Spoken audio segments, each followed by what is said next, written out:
This is the year we celebrate the 40th anniversary of Iron Maiden's groundbreaking album Powerslave, which was released on September 3rd, 1984. That year was huge for metal, and that meant that every band had to put out the very best collection of songs they could if they didn't want to get blown away by the incredible albums that were being released one after the other. And with Powerslave, Iron Maiden were able to stand out in a big way, even among the best of their peers, with an album that contained 8 killer songs that were highly unique and evocative, and that featured exceptional musicianship and top-notch production courtesy of heavy metal legend Martin Birch. It's an important milestone in the band's illustrious career, and one that captured the imagination of fans all over the world, multiple generations over, with its timeless music and its wonderful iconography. So this will be the first in a series of videos in which I'll do a deep dive into one song from the album, analyzing the music and performance,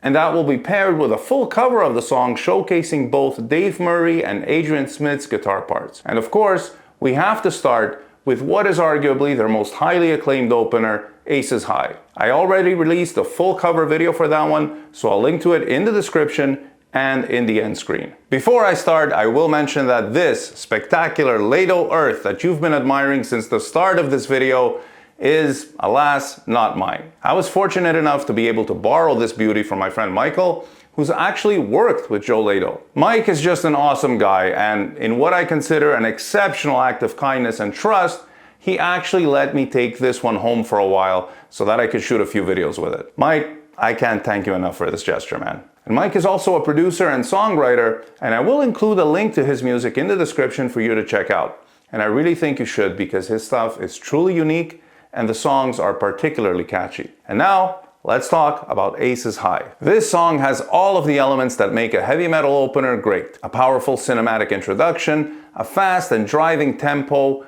guitar harmonies, chord riffs, single note staccato riffs, a very singable chorus with impeccable vocal harmonies, and 2 very memorable guitar solos by Dave and Adrian. When you add Nickel's relentless drumming and Steve Harris's unmistakable bass playing, you have the recipe for the perfect song to open one of the most legendary heavy metal albums of all time. So let's look at that very unique introduction. And what we have here is a rather unusual staccato rhythm pattern in A major over a 1-6-7 chord progression in the relative F sharp minor.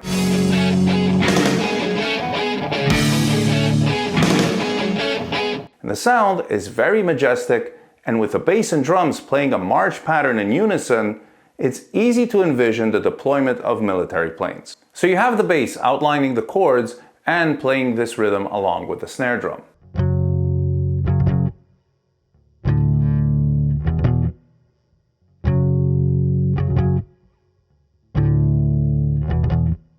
And the 2 guitars are playing this really weird but totally cool staccato pattern. So Dave Murray is playing it like this.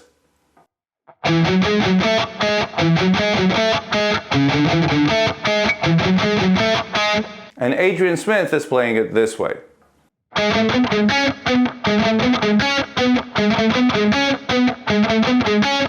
So this is a harmony in thirds, but you'll notice there is a pretty strong dissonance on that 4th note.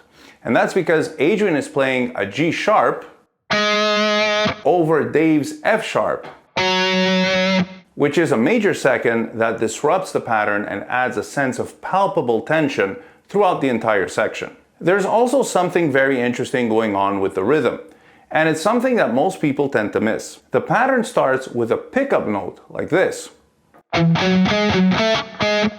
except on the very first measure, where the first note is not a pickup note, or anacrusis for the theory nerds, but a strong accented beat on which the crash cymbal and bass chord also fall. And this makes perfect sense considering this is the album's opening track, and it would be weird to start on a pickup note. So even though the track is in 4/4 time, I like to count that first measure as being in 9/8, as it gets an extra 8th note. And that's because if you're playing with a band and the drummer cues you in 1, 2, 3, 4, it's a lot easier for everyone to come in hard on the 1.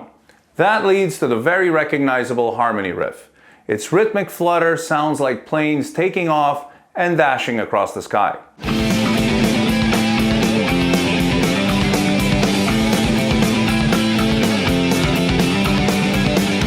The ability to create this kind of picturesque riff where the music perfectly depicts the song's subject matter is something that Steve Harris has always been especially good at. The bass lays down a driving 1-6-7 pattern.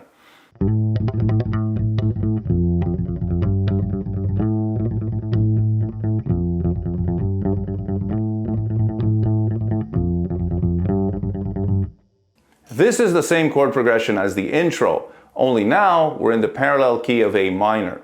And because this is an Iron Maiden song, there are more key changes to come. The riff is played by both guitars as a harmony, but there is a slight difference in the way each of the two parts is articulated. Adrian plays the higher part like this,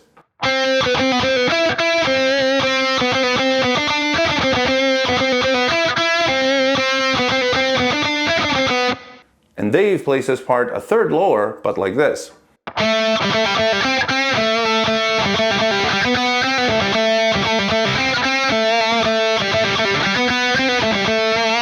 So the combination of the two, with their distinct playing styles, is what makes these bits sound so characteristic of classic Iron Maiden. Now live, Adrian tends to play his part a bit more like Dave's by turning some of those quarter notes into 2/8 notes.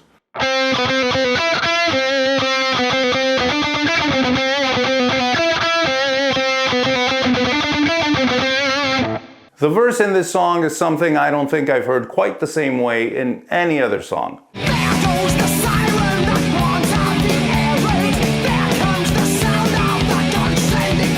The bass is riding the root note with a slide from the 7th punctuating the start of each bar, and then hitting the tail at the end of each cycle along with the guitars.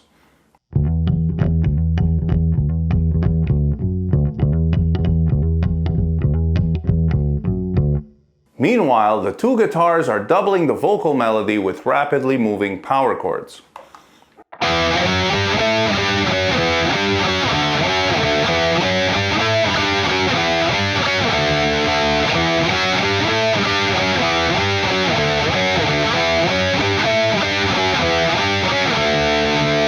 So the first half of the verse is in E minor, so we already changed key 3 times.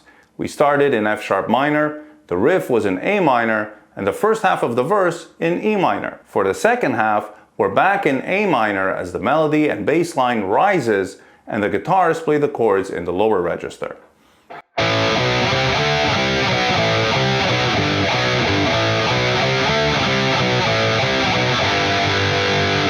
This key change increases the intensity and the sense of urgency. So combined with the lyrics describing the events as they unfold, we can feel the adrenaline rush as scenes of an aerial battle play in our minds. The pre-chorus is next, and the tonality is once again E minor. So for this part, the guitars and bass play a pattern that is similar to the bass line during the verses, only now it's developed and elaborated further.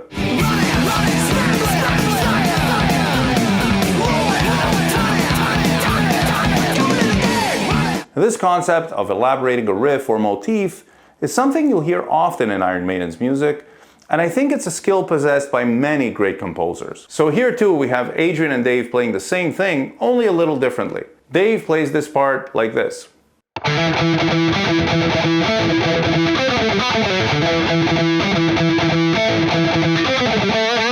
And Adrian plays the main part the same way, but then the tail is played in a different position the first time, and a third higher to harmonize the second time.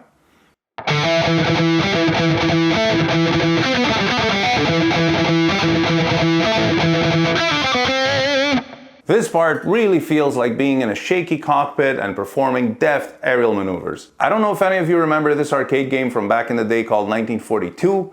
It was a scrolling shooter where you were in a Super Ace plane and you had to shoot enemy craft while evading their gunfire.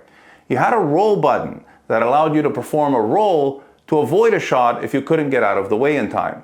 But you only had 3 rolls per life, so you didn't want to waste them. Now when I got the home version on Commodore 64, of course I was going to put on Aces High while playing. And whenever it got to the pre-chorus, I could never resist rolling, even if I didn't have to. And my point is, this part feels exactly like what they're describing. From there we get to the chorus.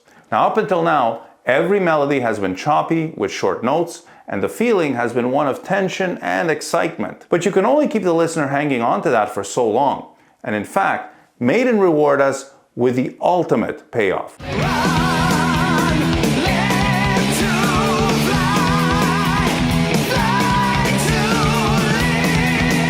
A chorus that opens up with a wonderful long note melody that sounds triumphant and majestic. And with the lyric, live to fly, fly to live, we get a sense of self-realization and glory. This is a huge chorus. Once again, the progression is 1, 6, 7 in the key of E minor. So E, C, and D, all power chords.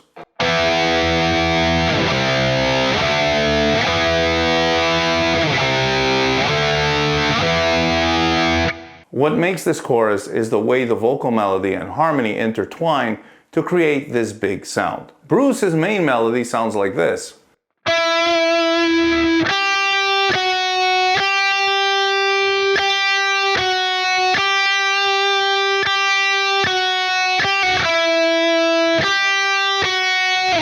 And the harmony line goes like this.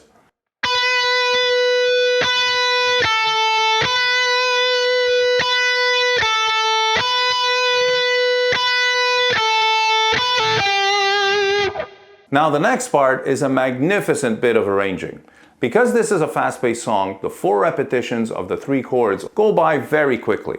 So the chorus would feel incomplete without a second go-around. The challenge is how to maintain that exhilarating high.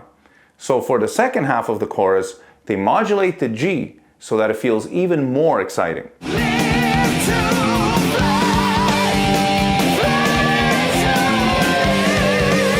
On top of that, Bruce sings the line before the climax even higher and without harmony so that it really stands out. So the melody here goes like this.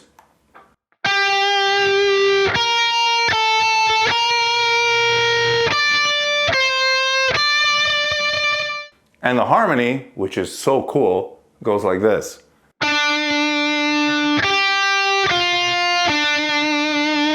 It's silent over the really high fly to live part, and then it's back just for the word aces. The dive bomb played by Adrian during the second half of the chorus is just like the cherry on top. It's perfectly placed. And since I don't have a trem bar on that Lado, I'm going to demonstrate this part on this Jackson Adrian Smith model. So the beauty of this dive is the pattern that Adrian uses. It's not the typical...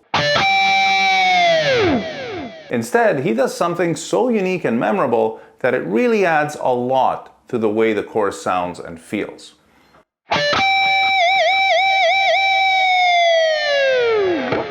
I play in an Iron Maiden tribute band, and when we play this song live, I can always see a sense of satisfaction on the faces of people in the audience when I hit this dive bomb.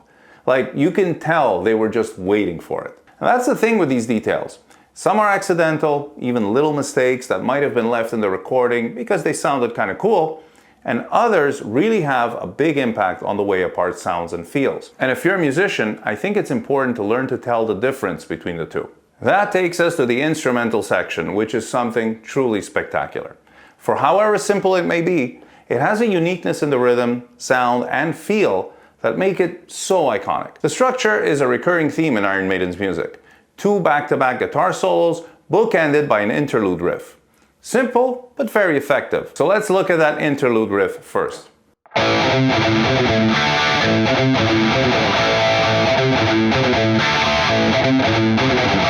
This is basically a pedal point riff in A minor, played with a staccato feel. And it's crazy how they actually got this to sound like being in the cockpit of a fighter plane engaged in battle. Both guitars are playing the exact same thing, except Adrian hits the D chord in the open position as 2 quarter notes, and Dave plays it in the 5th position as a half note with a slide. The tight staccato can be tricky to perform, especially at the song's very fast tempo. And this is because your timing has to be just right, and you have to alternate between heavier and very light palm muting without letting the barely muted notes ring too much. Otherwise, they'll take away from the tightness of the riff. As you can hear on the Live After Death album, they modified this riff a little bit when they played it live by replacing the short rests with additional notes on the A string, so that it felt a little more open and flowed better in the context of a loud and fast live performance in a big arena. So they were playing it something more like this.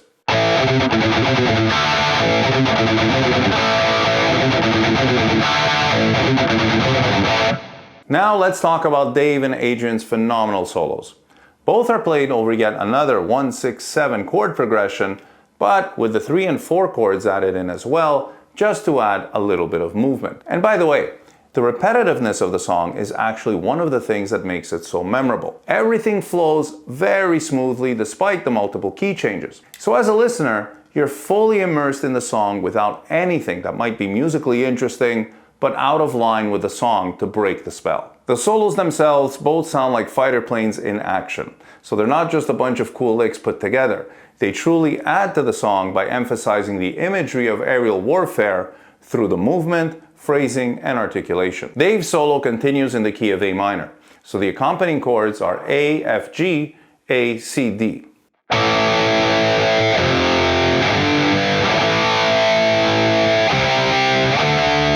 His lines here are classic Dave Murray, with singing bends,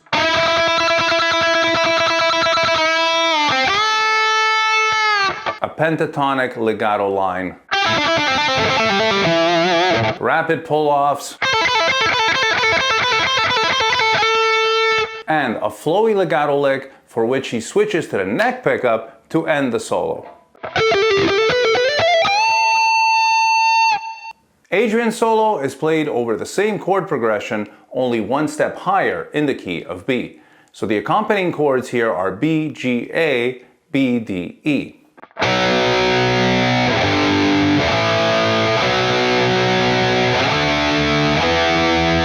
He opens with a really slick callback to Dave's pull-off lick. And I've talked about how Adrian and Dave are so great at mirroring each other's licks. Well, this is yet another example.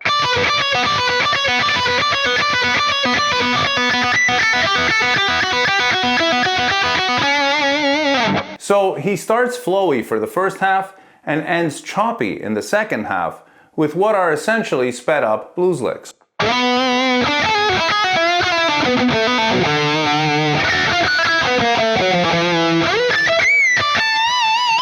And as you can hear, those licks are tastefully embellished with perfectly placed pinch harmonics. From there, it goes back to the interlude, and then verse, pre-chorus, the chorus once again, and as Bruce ends with an octave jump to a ridiculously high G,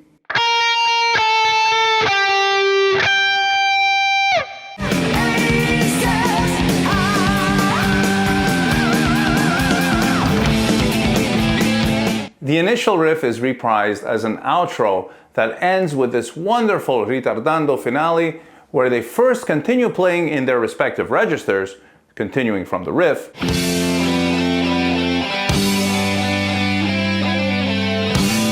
so Dave plays,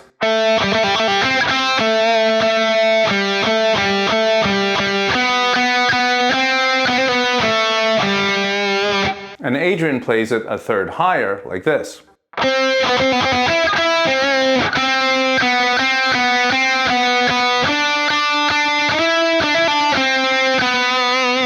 And then they switch registers so that Dave now takes the high register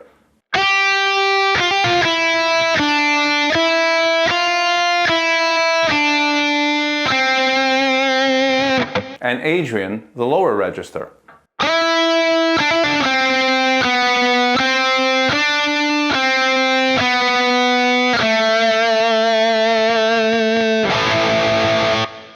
And this is why Aces High remains one of the greatest heavy metal openers of all time, even after 40 years. Thank you all so much for watching, and stay tuned for more licks of the beast.